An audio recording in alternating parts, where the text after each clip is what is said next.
ಬೆಳಗಾವಿಯಲ್ಲಿ ಜಾರಕಿಹೊಳಿ ಬ್ರದರ್ಸ್ ಹೆಬ್ಬಾಳ್ಕರ್ ಹವಾ ನಡೀತಾ ಇರುವಂತದ್ದು. ಬೆಳಗಾವಿಯಲ್ಲಿ ಬಿಜೆಪಿ ಅಭ್ಯರ್ಥಿ ಸೋತಿದ್ದಕ್ಕೆ ಸದ್ಯಕ್ಕೆ ಪರಿಷತ್ ಚುನಾವಣೆಯ ಸೋಲು ಗೆಲುವಿನ ಲೆಕ್ಕಾಚಾರಗಳು ನಡೀತಾ ಇರುವಂತದ್ದು. ಅದರಲ್ಲಿ ಪ್ರಮುಖವಾಗಿ ಬೆಳಗಾವಿ ಕ್ಷೇತ್ರದ ರಿಸಲ್ಟ್ಗೆ ಸಂಬಂಧಪಟ್ಟಂತೆ ಪಕ್ಷದಲ್ಲಿ ಆಂತರಿಕ ವಿಚಾರಗಳು ಚರ್ಚೆ ಆಗ್ತಾ ಇದೆ. ಸಿದ್ದರಾಮಯ್ಯ ಸವಾಲನ್ನ ಬಿಜೆಪಿ ಸ್ವೀಕರಿಸುತ್ತಾ? ಹಾಗಾದ್ರೆ ಬಿಜೆಪಿಗೆ ಬಿಸಿ ತುಪ್ಪವಾದ್ರ ರಮೇಶ್ ಜಾರಕಿಹೊಳಿ. ರಮೇಶ್ ವಿರುದ್ಧ ಬಿಜೆಪಿ ಕ್ರಮ ತೆಗೆದುಕೊಳ್ಳುತ್ತಾ? ಬಿಜೆಪಿಗೆ ಶಾಕ್ ನೀಡಿದ ಜಾರಕಿಹೊಳಿ ಬ್ರದರ್ಸ್ ಎರಡನೇ ಪ್ರಾಶಸ್ತ್ಯದ ಮತದಲ್ಲಿ ಗೆದ್ದು ಬೀಗಿದ ಲಖನ್. ಆದ್ರೆ ಇಲ್ಲಿ ಬಿಜೆಪಿ ಅಭ್ಯರ್ಥಿ ಸೋಲನ್ನ ಕಂಡಿರುವಂತದ್ದು. ಎರಡನೇ ಪ್ರಾಶಸ್ತ್ಯದ ಮತದಲ್ಲಿ ಗೆದ್ದು ಬೀಗಿದಂತಹ ಲಖನ್ ಸ್ಪರ್ಧೆಯಿಂದ ಬಿಜೆಪಿ ಅಭ್ಯರ್ಥಿಗೆ ಹಿನ್ನಡೆಯಾಗಿದೆ.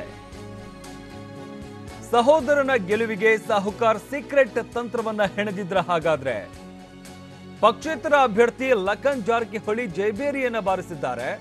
ಆದ್ರೆ ಬಿಜೆಪಿ ಅಭ್ಯರ್ಥಿ ಇಲ್ಲಿ ಸೋತಿರುವಂತದ್ದು. ಬಿಜೆಪಿಗೆ ಶಾಕ್ ನೀಡಿದ ಜಾರಕಿಹೊಳಿ ಬ್ರದರ್ಸ್ ಎರಡನೇ ಪ್ರಾಶಸ್ತ್ಯದ ಮತದಲ್ಲಿ ಗೆದ್ದು ಬೀಗಿದ ಲಖನ್.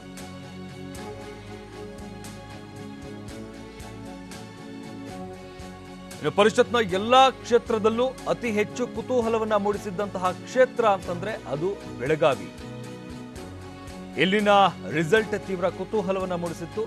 ಇನ್ನು ರಮೇಶ್ ಜಾರಕಿಹೊಳಿ ಅವರು ಬಿಜೆಪಿ ಅಭ್ಯರ್ಥಿ ಹಾಗೆ ಲಖನ್ ಜಾರಕಿಹೊಳಿ ಇಬ್ಬರನ್ನು ಕೂಡ ಗೆಲ್ಲಿಸಿಕೊಂಡು ಬರ್ತೀನಿ ಅನ್ನೋ ಒಂದು ಭರವಸೆಯನ್ನ ಬಿಜೆಪಿ ಪಕ್ಷಕ್ಕೆ ನೀಡಿದ್ರು. ಆದ್ರೆ ರಿಸಲ್ಟ್ ಬಂದದ್ದೇ ಬೇರೆ. ಇನ್ನು ಬೆಳಗಾವಿಯಲ್ಲಿ ಭರ್ಜರಿ ಶಾಕ್ ಮುಗ್ಗರಿಸಿದ ಬಿಜೆಪಿ. ಎಲ್ಲವೂ ಕೂಡ ಉಲ್ಟಾ ಪಲ್ಟಾ ಆಗೋಗಿದೆ. ಏನ್ ನಿರೀಕ್ಷೆಯನ್ನ ಇಟ್ಕೊಂಡಿದ್ರು ಬಿಜೆಪಿಯವರು ಅಥವಾ ರಮೇಶ್ ಜಾರಕಿಹೊಳಿ, ಅದೆಲ್ಲವೂ ಕೂಡ ಉಲ್ಟಾ ಪಲ್ಟಾ ಆಗಿರುವಂತದ್ದು. 13 ಮಂದಿ ಶಾಸಕರಿದ್ರು ಗೆಲ್ಲಲಿಲ್ಲ ಬಿಜೆಪಿ ಅಭ್ಯರ್ಥಿ. 2 ಸಂಸದರು, ಒಬ್ಬ ರಾಜ್ಯಸಭಾ ಸದಸ್ಯ, 13 ಜನ ಎಂಎಲ್ಎ ಎಲ್ಲರೂ ಕೂಡ ಇದ್ದಾರೆ. ಆದ್ರೂ ಕವಟಗಿ ಮಠ ಗೆಲ್ಲಿಸೋದಕ್ಕೆ ಸಾಧ್ಯವೇ ಆಗಲಿಲ್ಲ. ಸಿಎಂ, ಮಾಜಿ ಸಿಎಂ, ಕ್ಯಾಂಪೇನ್ ಎಲ್ಲವೂ ಕೂಡ ಆಯಿತು. ಆದ್ರೆ ಯಾವುದು ಕೈ ಹಿಡಿಯಲಿಲ್ಲ. ಬೆಳಗಾವಿಯಲ್ಲಿ ಬಿಜೆಪಿಗೆ ಭರ್ಜರಿ ಶಾಕ್ ಇದು. ಬಿಜೆಪಿ ಪಕ್ಷಕ್ಕೂ ಶಾಕ್, ರಮೇಶ್ ಜಾರಕಿಹೊಳಿಗೂ ಕೂಡ ಶಾಕ್. ಬಟ್ ಆಂತರಿಕವಾಗಿ ಎಲೆಕ್ಷನ್ ಸಂದರ್ಭದಲ್ಲಿ ಏನೇ ಆಗಿರಬಹುದು. ಆದ್ರೆ ರಮೇಶ್ ಜಾರಕಿಹೊಳಿ ಪಕ್ಷಕ್ಕೆ ಭರವಸೆಯನ್ನ ಕೊಟ್ಟಿದ್ರು.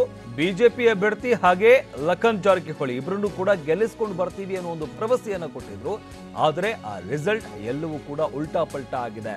ಇದರಿಂದಾಗಿ ಇದು ಬಿಜೆಪಿಗೆ ಬಹುದೊಡ್ಡ ಶಾಕ್ ಅಂತ ಕೂಡ ಹೇಳ್ಬೋದಾಗುತ್ತೆ. ಅದರಿಂದಾಗಿ ನಾವಿಲ್ಲಿ ಗಮನಿಸಬಹುದಾಗುತ್ತೆ ಬಿಜೆಪಿಯ ಶಕ್ತಿ ಎಷ್ಟಿದೆ ಬೆಳಗಾವಿಯಲ್ಲಿ ಅಂತ. 2 ಸಂಸದರು, 13 ಎಂಎಲ್ಎ, ಒಬ್ರು ರಾಜ್ಯಸಭಾ ಸದಸ್ಯರಿದ್ದಾರೆ. ಆದರೂ ಕೂಡ ಕವಟಗಿ ಮಠ ಅವರನ್ನ ಗೆಲ್ಲಿಸೋದಕ್ಕೆ ಸಾಧ್ಯವೇ ಆಗಲಿಲ್ಲ. ಜೊತೆಗೆ ಭರ್ಜರಿ ಕ್ಯಾಂಪೇನ್ಗಳು ಕೂಡ ಆದವು. ಸಿಎಂ, ಮಾಜಿ ಸಿಎಂ ಇವರೆಲ್ಲರೂ ಕೂಡ ಖುದ್ದಾಗಿ ಹೋಗಿ ಅಲ್ಲಿ ಕ್ಯಾಂಪೇನ್ಗಳನ್ನ ಮಾಡಿದ್ರು ಬಿಜೆಪಿ ಅಭ್ಯರ್ಥಿಯ ಪರವಾಗಿ. ಆದರೆ ಈ ಎಲ್ಲ ಕ್ಯಾಂಪೇನ್ಗಳು ಕೂಡ ಯಾವುದೇ ರೀತಿಯಾದಂತಹ ಫಲವನ್ನ ಕೊಟ್ಟಿಲ್ಲ.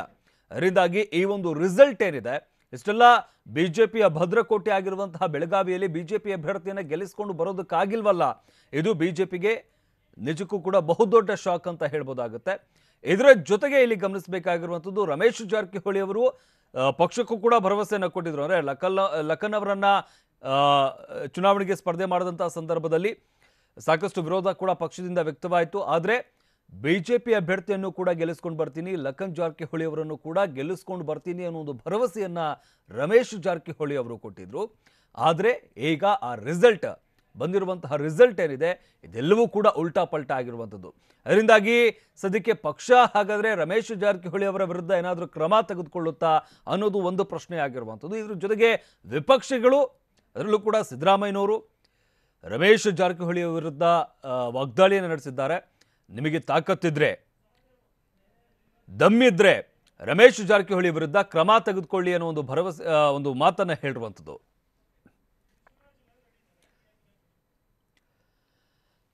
ಈ ಬಗ್ಗೆ ಮತ್ತಷ್ಟು ಮಾಹಿತಿಯನ್ನು ನೀಡ್ತಾರೆ ನಮ್ಮ ಪ್ರತಿನಿಧಿ ಶಿವರಾಜ್. ನಮ್ಮ ಜೊತೆ ನೇರ ಸಂಪರ್ಕದಲ್ಲಿ ಜಾಯ್ನ್ ಆಗ್ತಾ ಇದ್ದಾರೆ. ಶಿವರಾಜ್, ಪ್ರಮುಖವಾಗಿ ಎಲ್ಲಾ ಪರಿಷತ್ ಕ್ಷೇತ್ರದಲ್ಲೂ ಅತಿ ಹೆಚ್ಚು ಕುತೂಹಲವನ್ನ ಮೂಡಿಸಿದಂತಹ ಕ್ಷೇತ್ರ ಅಂತಂದ್ರೆ ಅದು ಬೆಳಗಾವಿ.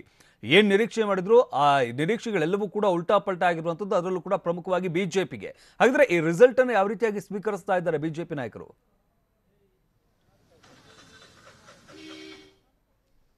ಶಮಾಂತ್, ರಾಜಕೀಯ ಶಕ್ತಿ ಅಂದ್ರೆ ಅದು ಬೆಳಗಾವಿ. ಆದ್ರೆ ಈ ಬಾರಿ ಬಿಜೆಪಿಗೆ ನಿಜಕ್ಕೂ ಕೂಡ ಬೆಳಗಾವಿಯಲ್ಲಿ ಭಾರಿ ದೊಡ್ಡ ಮಟ್ಟದ ಹಿನ್ನಡೆ ಆಗಿರುವಂತದ್ದು. ತಮ್ಮ ಅಭ್ಯರ್ಥಿ ಮಹಂತೇಶ್ ಕಮಟಗಿ ಮಠನ ಗೆಲ್ಸ್ಕೊಳಕ್ ಆಗಲ್ಲ ಅನ್ನೋ ಒಂದು ಆತಂಕ ನಿಜಕ್ಕೂ ಕೂಡ ಇದೀಗ ಬಿಜೆಪಿಗೆ ಕಾಡ್ತಾ ಇದೆ. ಯಾಕಂದ್ರೆ ಬಿಜೆಪಿಯನ್ನ ಗೆಲ್ಲಿಸಲೇಬೇಕು, ಬಿಜೆಪಿ ಅಭ್ಯರ್ಥಿಯನ್ನ ಬೆಳಗಾವಿಯಲ್ಲಿ ಗೆಲ್ಲಿಸ್ಕೋಬೇಕು ಅಂತ ಖುದ್ದು ಮುಖ್ಯಮಂತ್ರಿ ಆಗಿರುವಂತಹ ಬಸವರಾಜ ಬೊಮ್ಮಾಯಿಯವರು, ಮಾಜಿ ಮುಖ್ಯಮಂತ್ರಿ ಆಗಿರುವಂತಹ ಯಡಿಯೂರಪ್ಪರು ಎಲ್ಲರೂ ಕೂಡ ಬಿಜೆಪಿ ನಾಯಕರೇ ದಂಡು ಬಂದು ಇಲ್ಲಿ ಒಂದು ಪ್ರಚಾರನ ಮಾಡಿದ್ರು. ಆದ್ರೆ ಇವತ್ತು ಬಿಜೆಪಿ ಇಲ್ಲಿ ಕಮಲ ಮುದುರಿಡೋದು ನಿಜಕ್ಕೂ ಇವತ್ತು ರಾಜಕೀಯದಲ್ಲಿ ಬಿಜೆಪಿ ಶಕ್ತಿ ಬೆಳಗಾವಿಯಲ್ಲಿ ಕಳೆಗುಂದಿದೆ ಅನ್ನೋದು ಲೆಕ್ಕಾಚಾರಗಳಿಗಾಗಲೇ ಶುರುವಾಗಿವೆ. ಈ ಒಂದು ನಿಟ್ಟಿನಲ್ಲೇ ನಿನ್ನೆ ಬಸವರಾಜ ಬೊಮ್ಮಾಯಿಯವರು ನೇರವಾಗಿ ಉತ್ತರ ಪ್ರದೇಶದಿಂದ ಬಂದ ಬೆನ್ನಲ್ಲೇ ಕೂಡಲೇ ಹೋಗಿ ಯಡಿಯೂರಪ್ಪ ಅವ್ರನ್ನ ಭೇಟಿ ಮಾಡ್ತಾರೆ. ಬೆಳಗಾವಿ KLE ಗೆಸ್ಟ್ ಹೌಸ್ ನಲ್ಲಿ ಭೇಟಿ ಮಾಡಿ ಇದರ ಬಗ್ಗೆ ಒಂದು ಚರ್ಚೆಯನ್ನು ಮಾಡ್ತಾರೆ. ರಮೇಶ್ ಜಾರಕಿಹೊಳಿ ಹಾಗೂ ಬಾಲಚಂದ್ರ ಜಾರಕಿಹೊಳಿ ಬಿಜೆಪಿ ಪಕ್ಷದಲ್ಲಿ ಇದ್ದರೂ ಕೂಡ ತಮ್ಮ ಸಹೋದರರಾದ ಲಖನ್ ಜಾರಕಿಹೊಳಿಗೆ ಒಂದು ಬೆಂಬಲ ಕೊಟ್ಟಿರ್ಬೋದು, ಪರೋಕ್ಷವಾಗಿ ಬೆಂಬಲ ಕೊಟ್ಟಿರ್ಬೋದು. ಆ ಒಂದು ನಿಟ್ಟಿನಲ್ಲೇ ಇಲ್ಲಿ ಬಿಜೆಪಿ ಅಭ್ಯರ್ಥಿಯನ್ನು ನಾವು ಸೋಲೋಕೆ ಕಾರಣವಾಯಿತು ಅನ್ನೋ ಒಂದು ಚರ್ಚೆಗಳನ್ನು ಕೂಡ ಮಾಡಿದ್ದಾರೆ. ಆ ಸಂಬಂಧಪಟ್ಟಂತೆ ಇವತ್ತು ನಡೆಯುವಂಥ ಸಂಜೆ ಶಾಸಕಾಂಗ ಸಭೆಯಲ್ಲೂ ಕೂಡ ಇದರ ಬಗ್ಗೆ ಒಂದು ಚರ್ಚೆಗಳು ಮಾಡ್ತಾರೆ. ಮುಂದಿನ ರಮೇಶ್ ಜಾರಕಿಹೊಳಿಗೂ ಬಾಲಚಂದ್ರ ಜಾರಕಿಹೊಳಿ ಒಂದು ರಾಜಕೀಯ ನಡೆ ಬಗ್ಗೆ ಕೂಡ ಒಂದು ಚರ್ಚೆಗಳಾಗುತ್ತೆ.